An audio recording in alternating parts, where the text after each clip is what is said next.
Assalamualaikum warahmatullahi wabarakatuh. Sebelum memulai pembelajaran, mari kita berdoa terlebih dahulu. Untuk berdoa dimulai.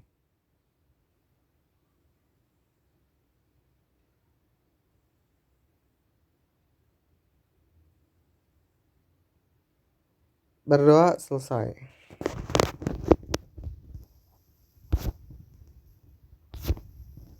Nah, untuk di pertemuan kali ini kita masih membahas mengenai virtual private server, yang dimana untuk di pertemuan sebelumnya kita sudah bahas virtual private server mengenai yang unmanaged dan juga managed. Selanjutnya mengenai definisinya dan juga lain-lain. Nah, untuk sekarang ini yang akan kita bahas itu mengenai penggunaan virtual private server untuk membuat sebuah website. Nah, di sini untuk membuat sebuah website itu ada istilah CMS atau Content Management System. Sehingga yang dulunya membuat website itu kita harus terbiasa dengan bahasa pemrograman seperti bahasa pemrograman PHP dan lain-lain.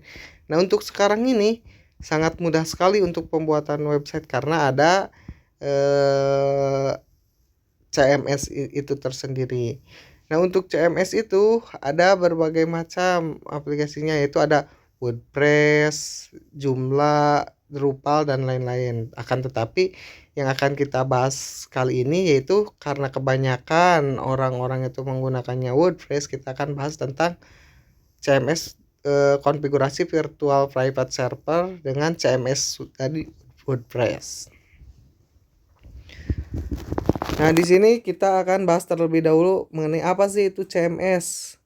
CMS itu merupakan singkatan dari Content Management System, yang dimana adalah sebuah software atau template yang dipergunakan guna membangun sebuah website, mulai dari desain, pengolahan, data atau konten, dan pengintegrasian dengan hosting tanpa memerlukan kemampuan pemrograman seperti halnya webmaster. Konten itu sendiri lebih mengacu pada informasi dalam bentuk teks, grafik, gambar maupun dalam format lainnya yang perlu dikelola dengan tujuan memudahkan proses pembuatan, perbaikan, distribusi, pencarian, analisis, dan meningkatkan fleksibilitas untuk ditransformasikan ke dalam bentuk lain. Nah, jadi di sini itu CMS itu adalah sebuah software atau aplikasi untuk membuat sebuah website, yang dimana dalam aplikasi tersebut sudah tersedia untuk desainnya, untuk pengelolaannya, untuk datanya, dan pengintegrasian dengan hostingnya. Jadi kita tidak perlu susah payah lagi, misalkan untuk pengintegrasian dengan hosting. Kita harus masukkan misalkan script ini pada bagian ini, kayak gitu. Jadi udah sepaket gitu. Ketika kita gunakan CMS, otomatis kita untuk masalah desain, pengolahan data dan lain-lain itu sudah ditangani oleh CMS tersebut.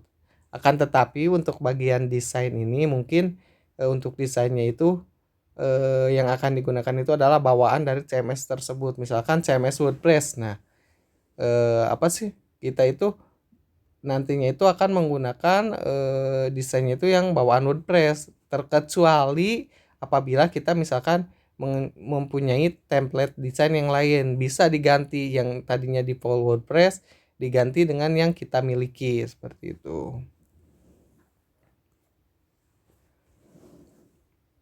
Nah, sekarang ada ruang lingkup dari CMS WordPress. Ruang lingkupnya itu yaitu ada satu, software aplikasi, kedua database, ketiga arsip, keempat workflow, dan kelima alat bantu yang dikelola sebagai bagian dari mekanisme jaringan informasi. Nah, di sini CMS ini sebenarnya dikategorikan untuk pembuatan website berjenis blog.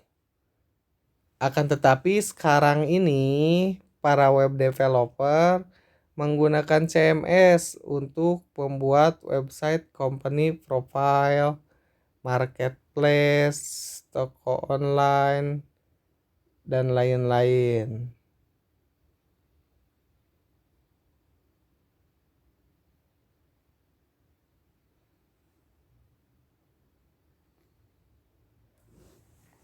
Nah, di sini ada website dengan jenis blog. Apa sih itu website dengan jenis blog?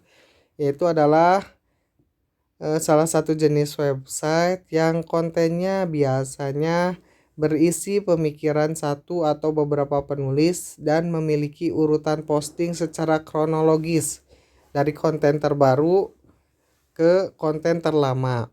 Adapun untuk isi postingannya dapat berisi berbagai macam tema seperti pendidikan, kesehatan, tutorial, ataupun campuran, atau biasanya para para blogger itu mengenalnya dengan istilah blog gado-gado.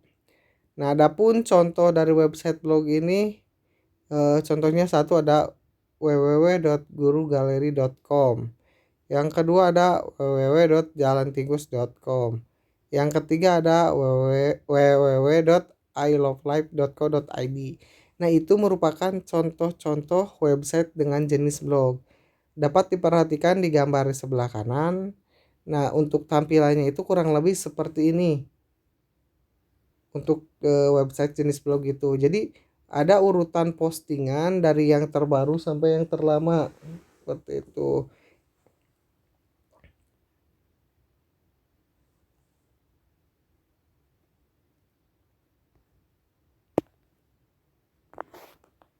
Yang selanjutnya ada website jenis toko online. Apa sih itu website jenis toko online? Yaitu adalah bentuk sebuah toko dalam sistem online, atau dalam pengertian lain adalah tempat untuk melakukan transaksi jual beli secara global. Dalam kata lain, toko online adalah toko dalam internet. Dalam istilah tersebut tidak ada bangunan toko asli seperti di dunia nyata, dan tidak ada interaksi antar penjual dan pembeli secara langsung. Dalam toko online hanya ada sebuah website yang berisi informasi barang yang dijual, beserta keterangan dan informasi cara pembeliannya. Contoh website dari toko online yaitu yang pertama www.higty.id, yang kedua www.casual.id, yang ketiga www.cosmicclothes.net. Nah, perhatikan gambar sebelah kanan, itu merupakan contoh website jenis toko online, yang dimana pada websitenya itu ada informasi produk, ada tata cara pembelian produk, mulai dari pemesanan hingga pembayaran, dan juga tracking produk ketika dikirimkan, seperti itu.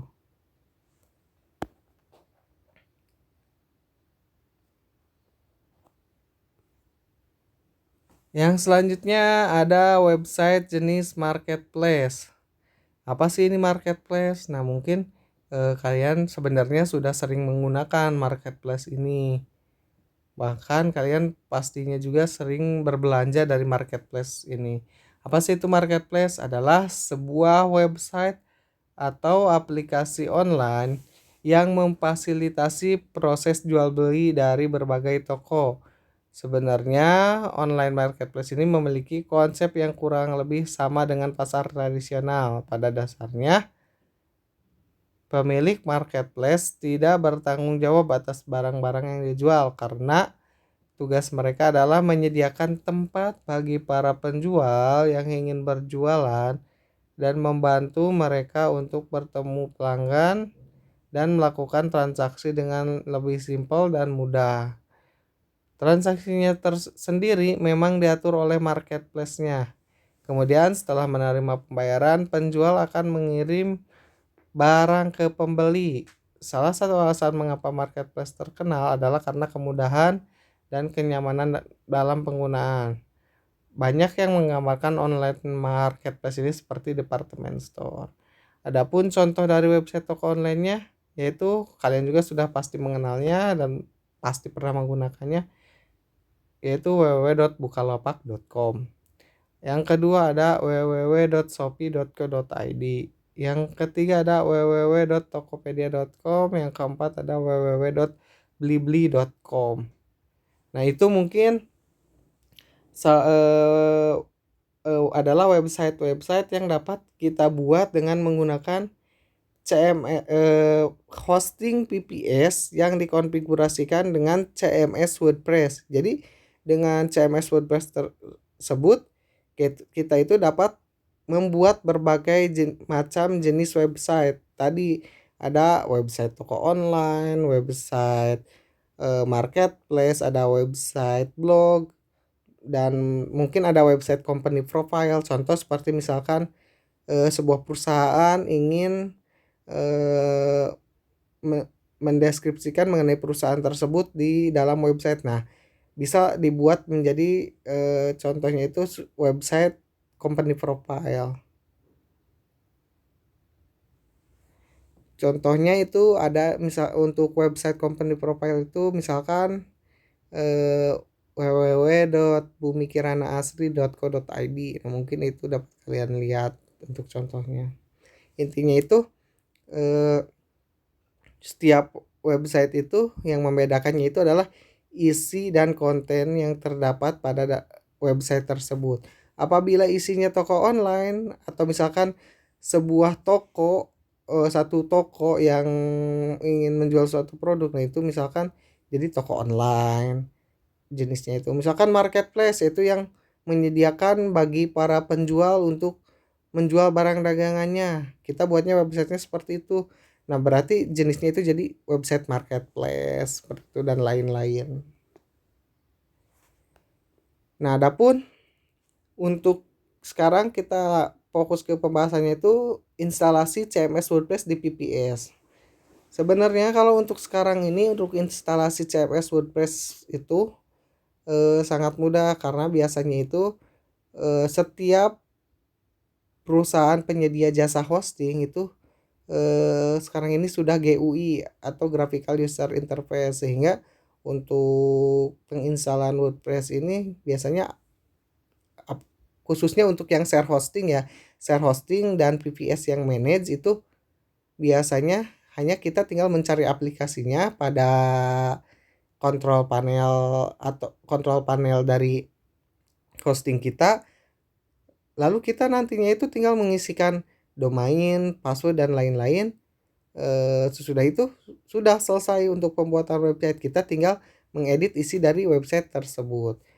Nah, adapun untuk instalasi di CMS WordPress VPS khususnya yang unmanaged, karena kan yang sudah di segala sesuatunya dilimpahkan kepada si pengguna, dan juga mungkin yang satu lagi yaitu dedicate hosting server. Itu ada beberapa tahapan yang harus dilakukan. Yang pertama, kita itu harus membuat database. Yang kedua, install ekstensi PHP. Yang ketiga, download WordPress. Dan yang keempat yaitu install dan konfigurasi WordPress tersebut. Nah, di sini untuk setiap pihak penyedia layanan jasa hosting biasanya itu ada sedikit perbedaan. Misalkan dalam instalasinya itu ada yang misalkan harus WordPress-nya dulu baru database-nya, atau misalkan sebaliknya database-nya dulu baru WordPress-nya. Nah, mungkin itu setiap jasa penyedia layanan hosting server itu bisa saja berbeda-beda. Akan tetapi tetap saja biasanya pada misalkan di bagian informasi pada tata cara panduan instalasinya mungkin akan selalu disediakan pada perusahaan penyedia jasa layanan hosting tersebut. Namun untuk secara mendasarnya atau intinya itu untuk instalasi CMS WordPress itu adalah seperti ini. Itu harus buat database, harus install ekstensi PHP, harus mendownload aplikasi WordPress-nya, lalu install dan konfigurasi aplikasi WordPress-nya pada hosting server kalian. Intinya seperti itu. Ini tuh berlaku untuk misalkan kalian ingin install CMS WordPress-nya di share hosting server. Ya sama kurang lebih tahap yang kalian lakukan itu seperti ini.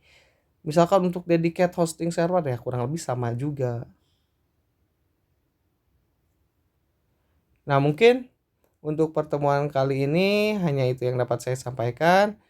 Untuk panduan lengkap mengenai instalasi CMS WordPress pada PPS mungkin saya akan buat dalam Word yang dapat kalian download di form di bawah. Nanti kalian silakan download dan baca untuk intinya itu gambaran secara umumnya lah. Yang dari yang tadi misalkan membuat database itu gimana sih caranya. Tapi secara CUI atau karakter user interface.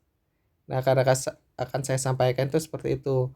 Akan tetapi apabila nantinya misalkan kalian mencoba mempraktekkan, kalian menyewa hosting server, terus kok beda sih? Nah, yang tadi saya sebutkan bahwasannya mungkin di setiap penyedia jasa layanan hosting itu pasti ada sedikit perbedaan. Akan tetapi untuk inti-inti dari pembuatan, misalkan kalian ingin membuat website nih, khususnya website yang profesional yang tidak gratis kan. Kalau website yang gratis kalian bisa gampang buat di Blogspot seperti itu.